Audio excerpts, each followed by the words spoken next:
रुपए, पैसे और करियर के साथ लव लाइफ भी व्यक्ति के जीवन का एक अहम अंग होती है।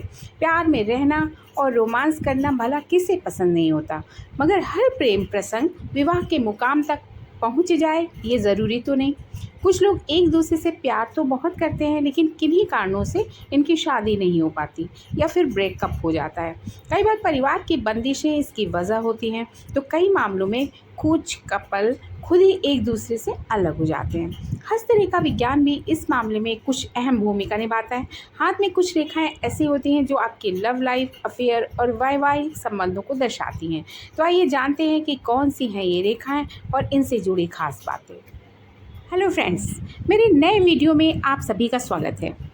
आपके जीवन में कितने अफेयर होंगे, आपकी कितनी बार शादी होगी, ये सारी चीज़ें हाथ की रेखाओं से भी जाना जा सकता है। शादी और ब्रेकअप के लिए भी हाथ की रेखाएं भी जिम्मेदार होती हैं।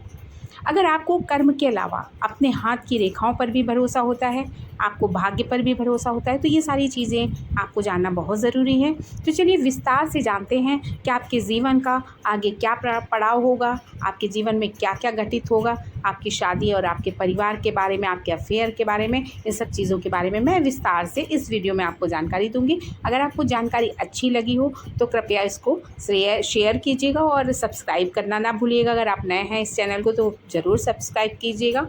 तो चलिए विस्तार से हम लोग जानते हैं इस बारे में। हथेली में सबसे छोटी उंगली के नीचे स्थान जो होता है वो बुद्ध पर्वत कहलाता है। इसी बुद्ध पर्वत के आखिर में साइड की तरफ कुछ आड़ी रेखाएं होती हैं।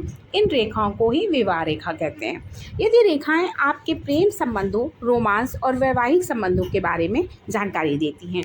आपके हाथ में ये विवाह रेखाएं जितनी संख्या में होती हैं उतने ही आपके अफेयर भी होंगे।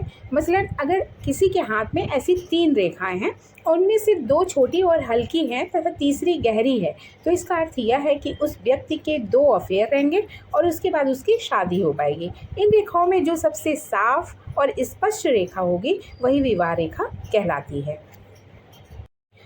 अब अगर विवाह रेखा टूटी हुई हो या कटी हुई हो, तो आपकी विवाह रेखा टूटी या कटी हो तो शादी में बहुत सी परेशानियां आती हैं। पति पत्नी के बीच अक्सर किसी न किसी बात पर झगड़ा होता रहता है।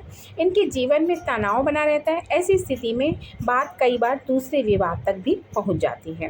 यदि आपके हाथ में विवाह रेखा नीचे की तरफ अधिक झुकी हुई होती है, तो ऐसे लोग भले ही लव मैरिज भी करें तो भी इनके बीच में कई बार बात तलाक तक पहुंच जाती है। विवाह रेखा के आरंभ में ही 2 शाखाएं हों तो ऐसे लोगों की पार्टनर के साथ अक्सर अनबन बनी रहती है। जैसा कि देखा गया है, अगर किसी महिला के हाथ में विवाह रेखा के आरंभ में किसी प्रकार का द्वीप का चिन्ह बना हो तो इसका अर्थ है कि उसके साथ किसी ने धोखे से विवाह किया है। अब यहीं पे यदि किसी पुरुष के बाएं हाथ में, मतलब कि लेफ्ट हैंड में 2 विवाह रेखा हो और राइट हैंड में 1 विवाह रेखा हो, तो यह शुभ संकेत है। ऐसे पुरुषों को सुंदर, सुशील और समझदार पत्नी मिलती है। ऐसी पत्नियां अपने पति का भी बहुत ध्यान रखती हैं। अगर फ्रेंड्स आपको मेरा वीडियो पसंद आया हो तो इसे लाइक कीजिएगा और शेयर कीजिएगा। अगर आप मेरे चैनल पे नए हैं तो मेरे चैनल को सब्सक्राइब कीजिएगा और मुझे सपोर्ट कीजिएगा। इसी